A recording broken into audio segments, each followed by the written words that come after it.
And ഗൈറോമിക് use ചെയ്യുന്ന budget പ്രൈസിൽ premium build ക്വാളിറ്റിയോടൊപ്പം നല്ലൊരു സൗണ്ട് ക്വാളിറ്റി എക്സ്പീരിയൻസ് ചെയ്യാൻ പറ്റുന്ന ട്രൂക്കിന്റെ ബഡ്സ് ഔറയാണ്. ആൻഡ് നിങ്ങളുടെ കയ്യിൽ വെറും 1000 രൂപ മാത്രമേ ഉള്ളൂ ബഡ്ജറ്റ് എങ്കിൽ നിങ്ങൾ മസ്റ്റ് ആയിട്ടും ചെക്ക് ചെയ്തിരിക്കേണ്ട ഒരു ഇയർബഡ്സ് ആണ് നമ്മൾ ഇന്ന് അൺബോക്സ് ചെയ്യാൻ പോകുന്നത്. ആൻഡ് ഫസ്റ്റ് ഓഫ് ഓൾ ഇത്തരം ഒരു കുട്ടി ബോക്സിലാണ് നമ്മുടെ ട്രൂക്ക് ബഡ്സ് ഔറ വന്നിട്ടുള്ളത്. ബോക്സ് അൺബോക്സ് ചെയ്യുമ്പോൾ ഫസ്റ്റ് ആയിട്ട് നമ്മുടെ TWS ഇയർബഡ്സ്, നെക്സ്റ്റ് ആയിട്ട് Type-C ചാർജിംഗ് കേബിൾ, നെക്സ്റ്റ് ആയിട്ട് papers and documentation cards, and ഫൈനലായിട്ട് എക്സ്ട്രാ ഇയർ ടിപ്സും ആണ്. ആൻഡ് ഫസ്റ്റ് ഓഫ് ഓൾ 1000 രൂപ ബഡ്ജറ്റിനുള്ളിൽ കിട്ടുന്ന ഈ ഒരു ഇയർബഡ്സിന്റെ build quality and design wise നോക്കുവാണെങ്കിൽ ഈ ഒരു ഇയർബഡ്സിന്റെ ചാർജിംഗ് കേസിന്റെ ടോപ്പിലായിട്ടുള്ള പോർഷൻ നോക്കുവാണെങ്കിലും അതുപോലെ തന്നെ ഇയർബഡ്സ് ഫുൾ ആയിട്ട് ചെക്ക് ചെയ്യുവാണെങ്കിലും ഒരു ഗ്ലോസി പ്ലാസ്റ്റിക് ഡിസൈനിലാണ് വന്നിട്ടുള്ളത്. ഗ്ലോസി പ്ലാസ്റ്റിക്കിന്റെ ഒരു പ്രശ്നം എന്ന് വെച്ച് കഴിഞ്ഞാൽ ഫിംഗർ പ്രിന്റ്സ് ഒക്കെ വരാനുള്ള ചാൻസസ് വളരെയധികം കൂടുതലാണ്. അതുപോലെ തന്നെ കേസിന്റെ ബാക്കി പോർഷൻ ഒക്കെ നോക്കുവാണെങ്കിൽ ഒരു മാറ്റ് ഫിനിഷ്ഡ് ആയിട്ടുള്ള പ്ലാസ്റ്റിക് ഡിസൈനിലാണ് വന്നിട്ടുള്ളത്. ഓവറോൾ ബിൽഡ് ക്വാളിറ്റി എന്നുള്ള രീതിയിൽ നോക്കുവാണെങ്കിൽ ഡിസൈൻ വൈസ് നോക്കുവാണെങ്കിൽ നല്ലൊരു പ്രീമിയം ക്വാളിറ്റി ഫീൽ ചെയ്യുന്നുണ്ട്. അതുപോലെ തന്നെ കേസ് കയ്യിലെടുക്കുന്ന സമയത്തായാലും നല്ലൊരു ലൈറ്റ് വെയിറ്റ് ആൻഡ് കോമ്പാക്ട് ഡിസൈനിലാണ് ചാർജിംഗ് കേസും ഇയർബഡ്സും വന്നിട്ടുള്ളത്. ആൻഡ് നെക്സ്റ്റ് ആയിട്ട് ഈ ഒരു ഇയർബഡ്സിന്റെ ബ്ലൂടൂത്ത് കണക്ടിവിറ്റി ഫീച്ചേഴ്സ് മെൻഷൻ ചെയ്തിട്ടില്ല, എന്നാലും വളരെ ഫാസ്റ്റ് ആയിട്ടുള്ള കണക്ടിവിറ്റി ഫീച്ചേഴ്സ് ആണ് ഇതിനകത്ത് യൂസ് ചെയ്തിട്ടുള്ളത്.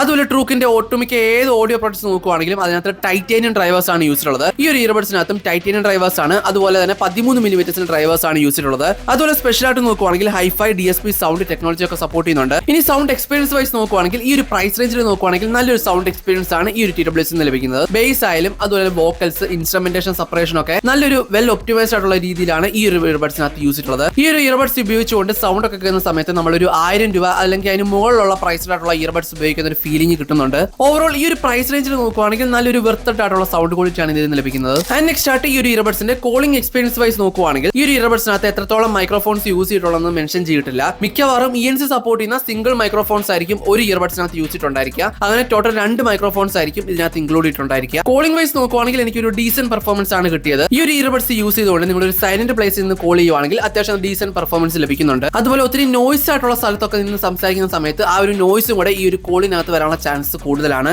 എന്നാലും ഓവറോൾ അത്യാവശ്യം നല്ലൊരു ഡീസന്റ് പെർഫോമൻസ് കോളിംഗ് ക്വാളിറ്റിയോടെ നമുക്ക് ലഭിക്കുന്നുണ്ട്. ആൻഡ് അതുപോലെ Druk buds ഔറ TWSനകത്ത് touch control panels ആണ് മറ്റ് TWSനെ പോലെ തന്നെ കൊടുത്തിട്ടുള്ളത്. ഈ ഒരു ടച്ച് കൺട്രോൾ പാനൽസ് യൂസ് ചെയ്യുവാണെങ്കിൽ മ്യൂസിക് പ്ലേ ചെയ്യാനും അതല്ലെങ്കിൽ പോസ് ചെയ്യാനും കോൾസ് ഒക്കെ വരുന്ന സമയത്ത് അക്സെപ്റ്റ് ചെയ്യാനും റിജക്ട് ചെയ്യാനും അതുപോലെ തന്നെ ഹൈഫൈ അതല്ലെങ്കിൽ ഗെയിമിംഗ് മോഡൊക്കെ ചേഞ്ച് ചെയ്യാനും അതുപോലെ റീസെറ്റ് ഒക്കെ ചെയ്യാനൊക്കെ ഈ ഒരു ടച്ച് കൺട്രോൾ പാനൽസ് യൂസ് ചെയ്തുകൊണ്ട് പറ്റുന്നതാണ്. ആൻഡ് സെക്കൻഡ് ലാസ്റ്റ് ആയിട്ട് ഈ ഇയർബഡ്സിന്റെ ബാറ്ററി ബാക്കപ്പ് വൈസ് നോക്കുവാണെങ്കിൽ ബ്രാൻഡ് പറയുന്ന അനുസരിച്ച് up to 70 hours playback time ആണ് ലഭിക്കുന്നത്. അതുപോലെ 10 മിനിറ്റ് ചാർജ് ചെയ്യുവാണെങ്കിൽ up to 10 hours battery backup ഇതിൽ നിന്ന് ലഭിക്കുന്നുണ്ടെന്നാണ് പറയുന്നത്. ഒന്നാമത്തെ കാര്യം ഈ ഒരു ഇയർബഡ്സിനകത്ത് ANC ഫീച്ചേഴ്സ് ഇല്ല, അതുകൊണ്ട് തന്നെ നല്ലൊരു ബാറ്ററി ബാക്കപ്പ് ഇതിൽ നിന്ന് ഒപ്റ്റെയിൻ ചെയ്യാൻ പറ്റുന്നതാണ്. അതുപോലെ തന്നെ സെൻസേഴ്സ് വൈസ് നോക്കുവാണെങ്കിലും സൗണ്ട് ക്വാളിറ്റി ഒക്കെ വെച്ച് നോക്കുവാണെങ്കിലും ബാറ്ററി നല്ലപോലെ ഒപ്റ്റിമൈസ് ആയിട്ടാണ് ഇതിൽ നിന്ന് ലഭിക്കുന്നത്. ആൻഡ് ഫൈനലായിട്ട് ട്രൂക്ക് ബഡ്സ് ഔറ ഓൺലൈനിലൂടെ അതായത് ഫ്ലിപ്കാർട്ട്, ആമസോൺ അതിന്റെ ട്രൂക്കിന്റെ വെബ്സൈറ്റിലൂടെ ഒക്കെ 799 രൂപയ്ക്കാണ് നമുക്ക് പർച്ചേസ് ചെയ്യാൻ കിട്ടുന്നത്. ഈ ഒരു പ്രൈസ് പോയിന്റ് നോക്കുവാണെങ്കിൽ ദി ബെസ്റ്റ് ആയിട്ടുള്ള അല്ലെങ്കിൽ ഒരു വെർത്ത് ആയിട്ടുള്ള ഒരു ഓപ്ഷൻ തന്നെയാണ് ട്രൂക്ക് ബഡ്സ് ഔറ. ആൻഡ് ഫൈനലി അതൊക്കെയാണ് ഈ ഒരു TWSന്റെ ഡീറ്റെയിൽസ് ആൻഡ് ഫീച്ചേഴ്സ് എന്ന് പറയുന്നത്. ഇന്നത്തെ വീഡിയോ നിങ്ങൾക്ക് ഇഷ്ടപ്പെട്ട തീർച്ചയായും ലൈക്ക് ചെയ്യുക, ഷെയർ, സബ്സ്ക്രൈബ് ചെയ്യുക. ടെക് വീഡിയോസ് ആയിട്ട് അടുത്ത പ്രാവശ്യം കാണാം.